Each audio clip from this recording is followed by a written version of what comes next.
ప్రేమించు కాపరి ఉషా కిరణాలు ఉదయకాలపు వాక్య ధ్యానంకు మిమ్మల్ని ఆహ్వానిస్తున్నా. ప్రార్థనతో ఈ ఉదయకాలపు వాక్యంలోకి వెళ్దాం. మా స్తుతులకు ఆధారభూతుడు అయిన గొప్ప దేవ యేసయ్య, మమ్మల్ని ప్రేమించి మరి యొక్క దినమును నీ కృప చేత అనుగ్రహించిన విధానాన్ని బట్టి స్తోత్రం. ఈ ఉదయకాలమున నీ వాక్యము చేత నాతో మాతో మాట్లాడు, మమ్మల్ని బలపరిచి నడిపించమని యేసు పరిశుద్ధ నామమున అడిగి వేడుకుంటున్నాను పరమ తండ్రి, ఆమేన్. ఈ ఉదయకాలపు వాక్య భాగము సమూయేలు మొదటి గ్రంథము 16వ అధ్యాయము 11వ వచనము మరియు 12వ వచనమును చదువుకున్నాను. నీ కుమారులందరూ ఇక్కడ నున్నారా అని యెషయని అడుగగా అతడు, ఇంకను కడసారి వాడున్నాడు, అయితే వాడు గొర్రెలను కాయుచున్నాడని చెప్పాను. అందుకు సమూయేలు, నీవు వాణ్ణి పిలువనంపించుము, అతడిక్కడికి వచ్చే వరకు మనం కూర్చుందామని యెషయాతో చెప్పగా అతడు వాను పిలువనంపించి లోపలికి తోడుకొని వచ్చెను. అతడి అర్రెనవాడును చక్కని నేత్రములు గలవాడును చూచుటకు సుందరమైన వాడినై ఉండెను. అతడు రాగానే, నేను కోరుకున్నవాడు ఇతడే, నీవు లేచి వాణ్ణి అభిషేకించమని యెహోవా సెలవీయగా, మనం చదువుకున్న వాక్య భాగంలో సమూయేలు ప్రవక్త సౌలు తర్వాత రాజుని అభిషేకించేదానికి యెషయి ఇంటికి వెళ్ళినాడు. అతని దృష్టికి అక్కడ ఉన్న బలవంతులు కనపరిచినారు. అయితే ప్రభు వారిని నిరాకరించినారు. దేవుని యొక్క దృష్టికి ఒక వ్యక్తి ఇంపైన వాడిగా ఆయన ఎన్నుకున్న ఒక వ్యక్తి ఉన్నాడు. నా హృదయానుసారమైన వ్యక్తి ఒకడు ఉన్నాడు, అతనిని నేను రాజుగా చేయనై ఉన్నానని ప్రభు తీర్మానము కలిగిన వాడిగా సమూయేల్ని ఆ ఇంటికి పంపించినాడు. సమూయేలు మన వంటి మానవ స్వభావముతో ఎదుట ఉన్న బలవంతులను, యుద్ధంలో నైపుణ్యతను కలిగిన వారిని చూసి వీరినే ప్రభు ఎన్నుకున్నాడేమో అని తన యొక్క హృదయములో ఆలోచిస్తే మన మొదటి వచనం నుండి 10వ వచనం వరకు చదివినట్లయితే ఈ కార్యము చూడగలము. ప్రభు వారిని నిరాకరించినాడు. అయితే ఆ ఇంటిలో చిన్నవాడిగా ఉన్న వ్యక్తిని ప్రభు ఎన్నుకున్నాడు. అతడు చేస్తున్న పని ఏమిటంటే గొర్రెలను మేపే పని అయి ఉన్నది. అతని చేతికి ఇశ్రాయేలులు అనే గొర్రెలను నేను అప్పగించినై ఉన్నాను అని ప్రభు ఒక తీర్మానము కలిగిన వాడిగా, నా హృదయానుసారమైన వాడు అని అతనిని ఎన్నుకొనటం మనం చూస్తున్నాం.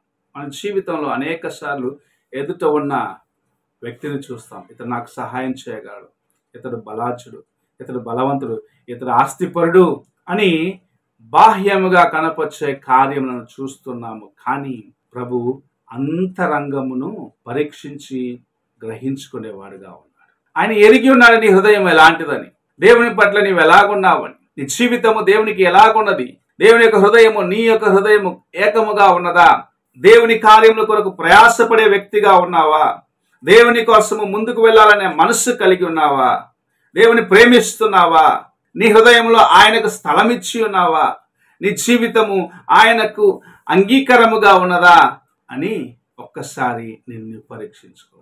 ఈ కార్యములనే ప్రభు నీలో చూస్తూ ఉన్నాడు.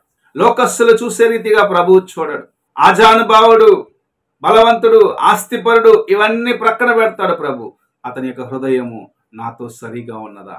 నీ జీవితంలో నీవు నేను నేర్చుకోవాల్సిన ఒక గొప్ప కార్యం ఏమిటంటే దేవునికి సరిపోయే ఆ జీవితమును కలిగి ఉండేదానికి మనం ప్రయత్నించాలి. ప్రభు మనల్ని చూసినప్పుడు ఇతని యొక్క హృదయము నాకు సమీపముగా ఉన్నది, నన్ను వెతికే వ్యక్తిగా ఉన్నాడు, నన్ను ప్రేమిస్తూ ఉన్నాడు, ఇతనికి నేను నా యొక్క కృపను అనుగ్రహించాలని నిన్ను చూసినప్పుడు ప్రభు తలంపు కలిగి ఉండాలి. ఇక్కడ సమూయేలు చూసిన కార్యములకు ప్రభు ఆయనతో మాట్లాడిన కార్యమును మనం చూసినట్లయితే ఎంతో వ్యత్యాసముగా ఉన్నాయి. అయితే తన ప్రజలను, తన గొర్రెలను మేపేదానికి ప్రభు ఎన్నుకున్న వ్యక్తి ఆయన యొక్క హృదయానుసారమైన వాడిగా ఉన్నాడు.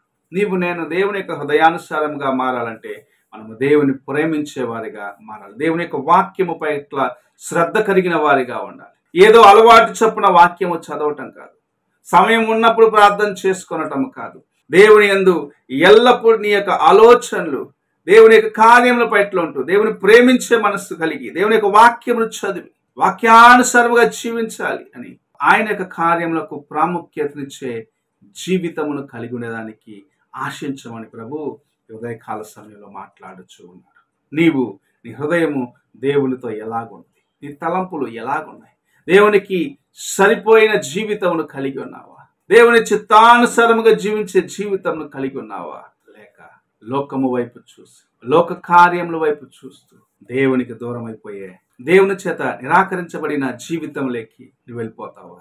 ఒక్కసారి నీ హృదయాన్ని పరీక్షించుకో. దేవునికి అంగీకారమైన జీవితం కలిగి ఉండి ఆయన నిన్ను నా హృదయానుసారుడు అని చెప్పగలిగిన మెట్టుకు ఎదగాలనేది ప్రభు ఆశిస్తున్న కార్యం. దావీదులాగా నీవు మారాలంటే ఆయన కలిగి ఉన్న ఆ మనస్సు, దేవుని ప్రేమించే మనసు, దేవుని కార్యముల పట్ల శ్రద్ధ కలిగిన మనసు, యెహోవా నా కాపరి అని చెప్పగలిగిన ఆ మనస్సు, అలాంటి జీవితము కలిగి ఉండేదానికి ప్రయత్నించు. అప్పుడు గొప్ప కార్యములను ప్రభు నీలో సంపూర్ణము చేస్తాడు. ప్రార్థన చేసుకుందాం. పరిశుద్ధుడైన తండ్రి, కృపగల యేసయ్య, ఉదయకాల సమయానికై వందనములు, స్తోత్రం.